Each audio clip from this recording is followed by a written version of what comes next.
खुलुमबाय लोगोफोर आंनि चाम्पा ब्लगआव फिन खेबसे गासैखौबो बरायफिननाय थाबावबाय लोगोफोर दिनै नोंसिनि रिक्वेस्ट बायदि आं मोनसे गोदान भिडिअ लानानै फैबावदों दिनैहाय आं बिनि बारेयावहाय रायलायगोन दिनै नोंसोर भिडिअखौहाय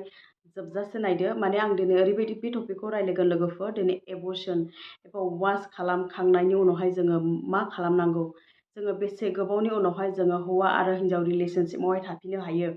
आरो जोङो वास खालामखांनायनि उनावहाय बेसे गोबावनि उनावहाय आरो प्रेगनेन्सि जाफिनो नङाब्ला जोङो आरो वास खालामखांनायनि उनावहाय जोङो मा जानो गोनां बिनि बारेयावहाय आं रायलायगोन लोगोफोर दिनै जोङो बेसे गोबावनि उनावहाय गथ' लाफिननो हायो बिनि बारेयाव रायलायगोन लोगोफोर दिनै एबर्शना दिनैहाय सोरबा मा खालामो लोगोफोर दिनै मुलि जानानैहाय बेफोरबायदिनो गथ'खौहाय गारनो नाङा होननानै ओमफ्राय सोरबाया मा खालामो लोगोफोर डाइरेक्ट वास खालामजाहैयो माने दिनैहाय गावनि उसुबिदानि थाखाय सोरबा गावहा गथ' गोरलै दङ ओमफ्राय लानो हाया बेफोरबायदिनि थाखायहाय माने वास खालामजायो नाथाय मोनसेया बेसे गोबावनि उनावहाय दे रिलेशनशिप थाफिननांगौ बेफोरखौहाय माब्लाबा समाव डक्टरफ्राबो खोन्थानाय जाया स' दिनै नोंसोरो सोंहरबाय दिनै मोजां जादों माने आं दिनै क्लियार खालामनानै होगोन दिनै बेसे गोबावनि उनावहाय वास खालामखांनायनि उनावहाय जोङो रिलेशनशिपआवहाय थाफिननो हायो दिनैहाय आं खोन्थागोन लोगोफोर सोरबाया मा जायो लोगोफोर बेफोरबायदिनो DNC खालामजायो आरो सोरबानि मा जायो हारसिङैनो थांगारो माने मुलिबो जानाङा माने गथ'खौ लानो होननानैहाय लानानैबो माने बिसोरनि मा जायो माब्लाबा समावहाय हारसिङैनो जेबो जायालासेनो मिसकेरेज जायो माने बेफोरबायदिनो बार थांगारबाय थायो स' ओरैबायदि जायो लोगोफोर माने बेफोरबायदि जायोब्ला माने बिराद दुखु मोनो बिमाफ्रा माने गोरबो गथ' लानो सानदोंमोन नाथाय जायासै होननानै नाथाय सिन्था खालामनांगौ गैया माने नेक्स्टआवहाय जोङो डक्टरनावहाय मोजाङैनो जुदि कनसेप्ट जाखांनायनि उनावहाय डक्टरनावहाय जुदि जोङो लोगो थाङोब्ला माने बे गथ'खौहाय बासायनो हायो बे मिसकेरेज जानायनिफ्राय बेखौ होबथानो हायो माने डक्टरनाव थांथारनांगौ होमब्ला डक्टरा मुलि हरगोन बे गथ'खौहाय मोजाङै थानायनि मोजाङै देरनायनि बेफोरबायदि लोगोफोर स' दिनैहाय जायफोरा नाङा होननानैहाय बेफोरबायदि वास खालामजायो बिसोरहा खालामखांनायनि उनावहाय मा जायो लोगोफोर माने सोरनिबाया ब्लिडिं जाफिनो सोरनिबाया ब्लिडिं जाफिना माने सोरबा डक्टर गेटनाव थांनानैहाय बेफोरबायदिनो माने माबा गारजाहैयो नालाय बिनि उनावहाय सोरनिबा ब्लिडिं जायो नाथाय ओरैबायदि जायो लोगोफोर माने बेफोरबायदि ब्लिडिं जायाब्लाबो सानसे साननै सानथाम सोरनिबाया सप्तासे बेफोरबायदि ब्लिडिं जायो नाथाय बे टाइमावहाय मालाबाबो माने रिलेशनशिपआव थानो नाङा माने हौवा आरो हिन्जाव नङाब्ला बिराद रिस्कि लोगोफोर इनफेक्सन जानो चान्स थायो इनफेक्सन जायोब्ला मा जागोन लोगोफोर दिनै सिङाव इनफेक्सन जायोब्ला निस्सय बे फिसाखौहाय हयथ' नस्थ' जानो हागौ एबा नङाब्ला बेफोरबायदिनो UTIफोर जानो हागौ बेफोरबायदि जेनेबा सोरनिबा मा जायो बेफोरबायदि थांगारनायनि मुलि जानानैहाय मा जायो सप्तासे एबा सप्तानै बेफोरबायदिनो कन्टिनिउ फैबाय उनावहाय बन्द' जाबाय आरो बेफोरबायदि साननै सानथाम उनाव फैबाय बन्द' जाबाय थै दाखा फैबाय आरो बन्द' जाबाय बेफोरबायदि जाबाय थायोब्ला निस्सय जोङो डक्टरनाव थांथारनांगौ डक्टरनाव थांनानै सन'ग्राफि खालामजानांगौ बे माबा मोनसे सिङाव दंबावो नामा थै दाखाफोर एबा बेफोरबायदि मैला दंबावो नामा बेखौ सन'ग्राफि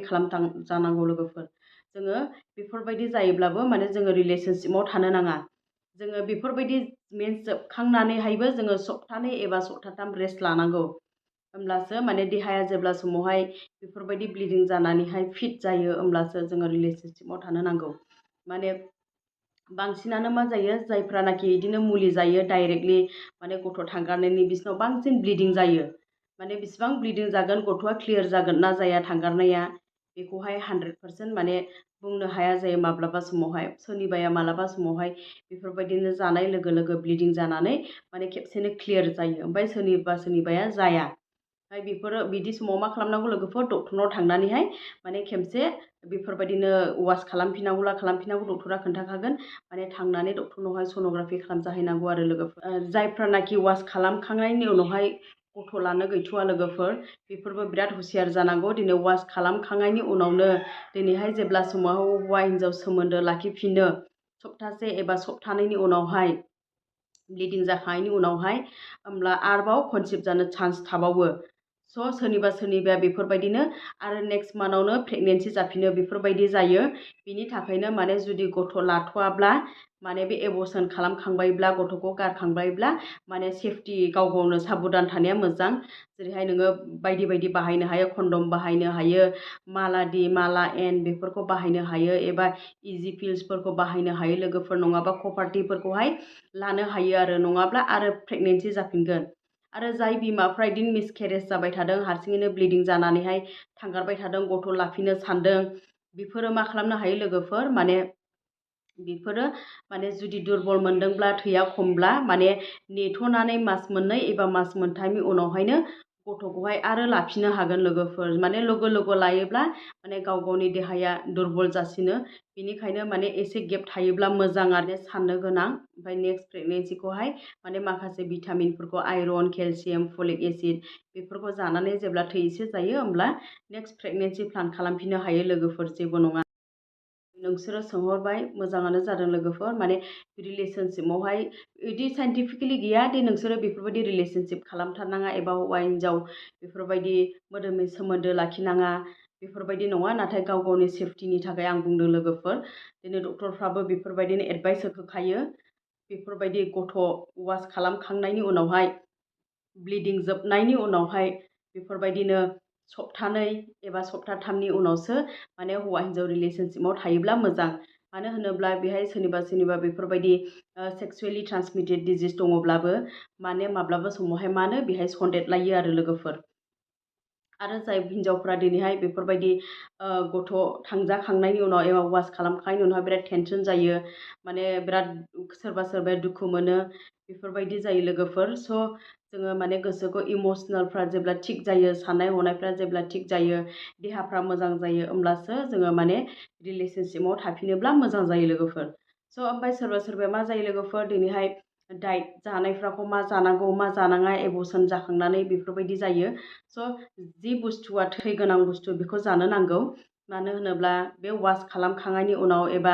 बेफोरबायदि गथ' थांगारखांनायनि उनावहाय एबा मुलि जाना ब्लिडिं जाखांनायनि उनावहाय गोबांथार दुरबल जायो हिन्जाव माहारिफ्रा।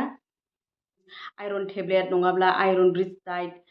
मैगं गोथांफोर, बेफोरनो फिथाइ सामथाइ, बिदिनो काजु बादाम बेफोरखौ जानो हायो। जाय बुस्थुआ हेमग्ल'बिन बारायो, जेरैहाय पमग्रेनेट एबा दालिम एबा आपेल आंगुर बेफोरबायदि फिथाइ सामथाइफोरखौ जानो हायो, जेबो नङा। होमब्लानो माने थैया फैफिननाय बायदि, ओमफ्राय फलिक एसिडफोरखौ जानो हायो, केलसियामफोरखौ जानो हायो। डक्टरनाव थाङोब्ला माने बेफोरबायदि मुलिखौहाय मोनबोजोबगोन। दिनै गोबां मानसिफ्रानो फैयो, बेफोरबायदिनो मुलि जाखोमायो, जानानैहाय मा जायो, मानसियानो बिहस जागुलायो। ओमफ्राय दिनैहाय जेब्ला समावहाय हस्पिटालाव फैनानै जे क्लियार जाबाय, वास खालामखांबाय, बिनि उनावबो सोरबा सोरबाया माने गावखौनो लोमजादों साननानै एबा बेमार जादों साननानैहाय माने ओंखामजों दैजोंल' जायो, होनब्ला बांसिन दुरबल जायो लोगोफोर। स' बेनिखायनो माने बेसेबां हायो माने भिटामिन जिनिसफोरखौ जानो नांगौ वास खालामखांनायनि उनावहाय। स' लोगोफोर, दिनैनि भिडिअ'आ एसेनोसै। भिडिअ'खौ मोजां मोनदोंब्ला लाइक, शेयार, साबस्क्राइब खालामनानै होदो, सापर्ट खालामदो। हामबायसै।